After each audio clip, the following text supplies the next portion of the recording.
السلام علیکم ورحمۃ اللہ وبرکاتہ۔ ناظرین، آئیے آپ سبھی کا پھر ایک بار میں استقبال کرتا ہوں میرا یوٹیوب چینل MM اکیڈمی میں۔ ناظرین، سہایک اردو انوادک کی تیاری آج کئی دنوں سے مستقل طور پر کرائی جا رہی ہے۔ روزانہ ویڈیو اپلوڈ کرتا ہوں اور آپ دیکھتے بھی ہیں اور بڑے پیمانے پر دیکھتے ہیں۔ بڑی خوشی ہوتی ہے کہ میری محنت رائے گاہ نہیں جا رہی ہے اور میں آپ کے لیے جو میٹیریل لا رہا ہوں، میں آپ کو یقین دلاؤں کہ یہ بالکل سہایک اردو انوادک سے ریلیٹڈ ہی میٹیریل لا رہا ہوں۔ آج پھر میں اردو قواعد سے ضمیر کا بیان آپ کے لیے لایا ہوں، کیونکہ اردو قواعد سے علم صرف، علم نحو پر بھی آپ سے سوال ہونا ہے، واحد جمع پر بھی سوال ہونا ہے، ہندی سے اردو ترجمہ پوچھا جائے گا، اردو سے ہندی ترجمہ پوچھا جائے گا، PT ایگزام میں 100 نمبر کا ایگزام ہوگا، فرسٹ ایگزام میں یہ تمام تر چیزیں پوچھی جائیں گی۔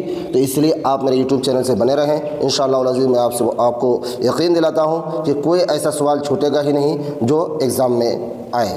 تو اس لیے آئیے ہم شروع کرتے ہیں۔ شروع کرنے سے پہلے ایک بار پھر آپ سے درخواست کرتے ہیں کہ اگر ابھی بھی میرے یوٹیوب چینل کو آپ سبسکرائب نہیں کیے ہیں تو پلیز ایک بار سبسکرائب کر لیجئے اور دوستوں کے پاس، متعلقین کے پاس شیئر ضرور کیجیے۔ آئیے شروع کرتے ہیں۔ سب سے پہلے آپ دیکھ رہے ہیں ضمیر، کیونکہ سہایک اردو انوادک تو انوادک کے لیے ضروری ہو جاتا ہے کہ ضمیر کو ہندی میں کیا کہا جاتا ہے۔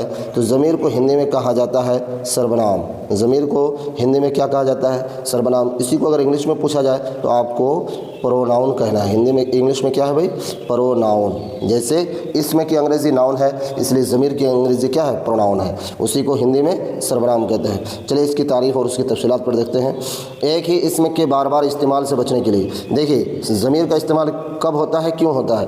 ایک ہی اسم کے بار بار استعمال سے بچنے اور جملوں میں حسن پیدا کرنے کے لیے، خوبصورتی پیدا کرنے کے لیے ضمیر کا استعمال ہوتا ہے۔ جیسے خالد میرے گھر آتا ہے اور وہ بہت اچھا لڑکا ہے۔ اگر ہم بولیں خالد میرے گھر آتا ہے، خالد بہت اچھا لڑکا ہے، خالد کے والد صاحب بیمار ہیں، خالد دیکھنے میں بڑا خوبصورت ہے، تو گویا کہ یہ جملے میں خوبصورتی ختم ہو جائے گی۔ لفظ خالد بار بار مکرر ہوگا، بار بار آنے کی وجہ سے جملے کی جو خوبصورتی ہے وہ ختم ہو جائے گی۔ اس لیے خالد بار بار نہیں لا کر لفظ ضمیر وہ لایا گیا ہے کہ خالد میرے گھر آتا ہے، وہ بہت اچھا لڑکا ہے، یا پھر وہ روزانہ اسکول جاتا ہے۔ چلیے اب آگے دیکھتے ہیں ضمیر کی قسمیں۔ کیا ہے؟ ضمیر کی قسمیں۔ ضمیر کی 5 قسمیں ہیں۔ آپ سے سوال ہوگا، آبجیکٹ میں پوچھا جا سکتا ہے کہ ضمیر کی کتنے قسمیں ہیں؟ تو ضمیر کی 5 قسمیں۔ لفظ 5، یہ تعداد تو یاد رکھنا ہے آپ کو، 5، ٹھیک ہے؟ اب اس کا اگر ڈیٹیلس میں پوچھے گا کیا کیا ہے، تب جا کے یہ ساری چیزیں یاد رکھنا ہے، بتانی ہے، ورنہ 5 تو آپ کو ہر حال میں یاد رکھنا ہی چاہیے۔ ضمیر کی کتنی قسمیں ہیں؟ 5 قسمیں ہیں۔ کیا کیا ہے؟ نمبر 1 ضمیر مطلق یا ضمیر شخصی، دونوں ایک ہی چیز ہے۔ نمبر 1 ضمیر مطلق یا ضمیر شخصی، نمبر 2 ضمیر استفہامی، نمبر 3 ضمیر اشاری، نمبر 4 ضمیر موصولی، نمبر 5 ضمیر تنکیری، ٹھیک ہے؟ اب اس ایک ایک کا ڈیٹیلس ہم سب دیکھیں۔ ضمیر مطلق یا ضمیر شخصی وہ ضمیر ہے، وہ پروناؤن ہے جو کسی آدمی، جگہ یا چیز کے بدلے میں آئے۔ بالکل اس میں بہت زیادہ سمجھانے کی ضرورت نہیں ہے۔ جو کسی آدمی، جگہ یا چیز کے بدلے میں آئے، جیسے طارق انور نے کہا کہ وہ گھر نہیں جائے گا، تو طارق انور نے کہا، وہ لفظ وہ کس کے لیے آیا؟ یہ طارق انور کے لیے آیا، وہ گھر نہیں جائے گا۔ اس جملہ میں وہ ضمیر مطلق ہے یا ضمیر شخصی ہے؟ کلیئر ہے؟ فٹافٹ چلتے ہیں، تاخیر نہیں ہونی چاہیے۔ آپ ایک دم بالکل کنسس ہو کر سنیے، ادھر ادھر دھیان نہیں بھٹکائیے گا۔ ضمیر شخصی کی 3 قسمیں ہیں۔ ابھی نا آپ نے پڑھا نا کہ ضمیر کی 5 قسمیں، ان میں سے پہلا کیا تھا؟ ضمیر شخصی یا ضمیر مطلق۔ تو اس ضمیر شخصی یا ضمیر مطلق کی کتنی قسمیں ہیں؟ 3 قسمیں ہیں۔ یہ 3 بھی آپ کو یاد رکھنا ہے۔ کتنی قسمیں ہیں؟ 3 قسمیں ہیں۔ کیا کیا ہے؟ ضمیر غائب، ضمیر مخاطب، ضمیر متکلم۔ ضمیر غائب، ضمیر متکلم، ضمیر مخاطب اور ضمیر متکلم۔ ضمیر غائب کیا ہے؟ 3rd پرسن، ہم لوگ بولتے ہیں نا 1st 2nd 3rd پرسن، 3 ہوتا ہے پرسن۔ تو ضمیر غائب 3rd پرسن، یہ ضمیر ایسے شخص کے لیے استعمال ہوتی ہے جو موجود نہ ہو، جیسے وہ سب وغیرہ وغیرہ۔ تو ضمیر مخاطب، ضمیر مخاطب یا ضمیر حاضر 2nd پرسن کے لیے ہے۔ یہ ضمیر ایسے شخص کے لیے استعمال ہوتی ہے جو موجود ہو، جیسے تم سب، تم لوگ وغیرہ۔ یو یعنی جو سامنے میں موجود ہو، اس کے لیے ضمیر مخاطب یا ضمیر حاضر، جس کو انگلش میں 2nd پرسن کہا جاتا ہے، ٹھیک ہے؟ اب دیکھتے ہیں ضمیر متکلم۔ ضمیر متکلم 1st پرسن یعنی خود بولنے والا، یہ ضمیر ایسے شخص کے لیے استعمال ہوتی ہے جو خود کلام کر رہا ہو، جو خود بات چیت کر رہا ہو، جیسے میں، ہم سب وغیرہ، یہ ضمیر متکلم ہے۔ نمبر دیکھیے ضمیر متکلم۔ اب یہ پھر کیا ہم لوگ ضمیر استفہامی، یہ تو آپ نے دیکھا کیا کہ ضمیر شخصی کی کتنی قسمیں ہیں؟ 3 قسمیں. نمبر 1 ضمیر غائب، نمبر 2 ضمیر مخاطب یا ضمیر حاضر، نمبر 3 ضمیر متکلم. پھر وہاں جو آپ نے ضمیر کی 5 قسمیں پڑھی تھی ان میں سے پہلی قسم ضمیر شخصی یا ضمیر مطلق. اب اس کی دوسری قسم ہے ضمیر استفہامی جس کو انٹروگیٹو پروناؤن کہتے ہیں. ضمیر استفہامی کا کیا انگلش ہو جائے گا؟ Interrogative pronoun. وہ ضمیر ہے جو کسی آدمی، کسی چیز یا کسی بات کو دریافت کرنے کے لیے بولا جائے. جیسے کون آیا، کیا ہے، کب گیا. ان مثالوں میں کون، کیا اور کب ضمیر استفہامی ہیں. یاد رکھنا ان مثالوں میں کون، کیا، کب یہ ضمیر استفہامی میں ہے. ضمیر اشاری. ضمیر اشاری ڈیمونسٹریٹو پروناؤن. ضمیر اشاری ڈیمونسٹریٹو پروناؤن وہ ضمیر ہے جس کے ذریعہ کسی کی طرف اشارہ کی جائے. ضمیر اشاری ڈیمونسٹریٹو پروناؤن وہ ضمیر ہے جس کے ذریعہ کسی کی طرف اشارہ کی جائے. جیسے وہ آیا، یہ گیا. ان مثالوں میں لفظ وہ اور یہ ضمیر اشاری ہے.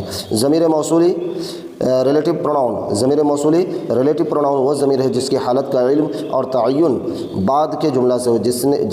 جس نے مجھ کو یہ قلم دیا تھا وہ فوراً لوٹ گیا. جس نے مجھے یہ قلم دیا تھا وہ فوراً لوٹ گیا. اس جملے میں جس ضمیر موصولی ہے. جس کیا ہے؟ ضمیر موصولی ہے.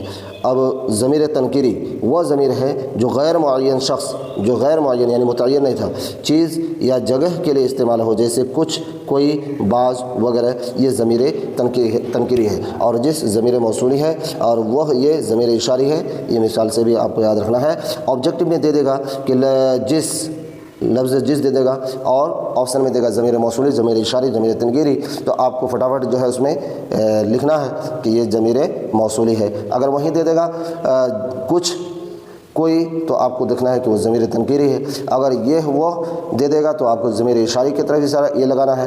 اور اگر اس میں دے دیتا ہے کب، کون، تو یہ ضمیر استفہامی ہو جائے گا. ٹھیک ہے. اب دیکھتے ہیں علم کی قسمیں. علم کسے کہا جاتا ہے؟ علم وہ اسم معرفہ ہے جس سے کسی شخص، چیز، جگہ وغیرہ کا نام معلوم ہو. کسی بھی شخص، جگہ، چیز وغیرہ کا نام معلوم ہو. جیسے اکرم، پٹنہ، دہلی وغیرہ. یہ علم کہلائے گا. علم کی کتنی قسمیں؟ 6 قسمیں ہیں. کیا کیا ہے؟ اسم، کنیت، لقب، خطاب، عرف، تخلص. علم کی کتنی قسمیں ہیں؟ 6 قسمیں. یہ آپ کو یاد رکھنا ہے. نمبر 1 اسم، نمبر 2 کنیت، نمبر 3 لقب، نمبر 4 خطاب، نمبر 5 عرف، نمبر 6 تخلص. اب اسم کسے کہتے ہیں؟ اسم وہ عالم ہے جس کو والدین یا لوگوں نے کسی کے لیے مقرر کیا. جیسے زید، پٹنہ وغیرہ. یہ اسم میں شمار ہوگا. علم کی پہلی قسم. علم کی دوسری قسم کنیت وہ عالم ہے جس میں اصلی نام کی جگہ رشتہ کے تعلق سے نام رکھا. جیسے ابن عمر یعنی عمر کا بیٹا، ابن سینا سینا کا بیٹا، ابو بکر بکر کا بیٹا، بکر کا باپ، خالد خالد کی ماں وغیرہ. یہ تمام کے تمام کنیت ہے. اب دیکھیے لقب. 3 نمبر میں لقب وہ عالم ہے جو کسی خاص صفت کی وجہ سے عوام نے دیا ہو. کسی خاص صفت کی وجہ سے عوام نے دیا. جیسے بلبل ہند عوام کی طرف سے، شیر ہندوستان، شیر بہار. یہ لقب ہے کیونکہ عوام کی طرف سے یہ نام ملا ہوا ہے. تو یہ کیا ہو جائے گا؟ لقب ہو جائے گا. اور خطاب وہ عالم ہے جو کسی خاص وصف کی بنا پر سرکار کی طرف سے دیا گیا ہو. خطاب سرکار کی طرف سے، لقب عوام کی طرف سے. یاد رکھنا ہے. جیسے امیر شریعت یہ سرکار کی طرف سے، بھارت رتن سرکار کی طرف سے. ٹھیک ہے. اب 5واں اور 6واں دیکھیے. 5واں نمبر میں عرف وہ عالم ہے جو اپنے اصلی نام کے علاوہ کسی اور نام سے مشہور ہو. جیسے کلو، منو وغیرہ. یہ عرف ہے. للو، کلو، ملو یہ تمام کے تمام کیا ہو جائیں گے؟ عرف ہو جائے گا. اسی طریقے سے تخلص وہ عالم ہے جو شاعر اپنے نام کے عوض شعروں میں استعمال کرتے ہیں. تخلص شاعر اپنی شاعری میں اپنے اصل نام کے علاوہ جو نام استعمال کرتا ہے وہ تخلص کہلاتا ہے. جیسے غالب، عاجز وغیرہ. تو عزیز طلبہ آپ نے دیکھا کہ یہ ضمیر کی قسمیں تفصیل کے ساتھ آپ کو بتایا گیا ہے.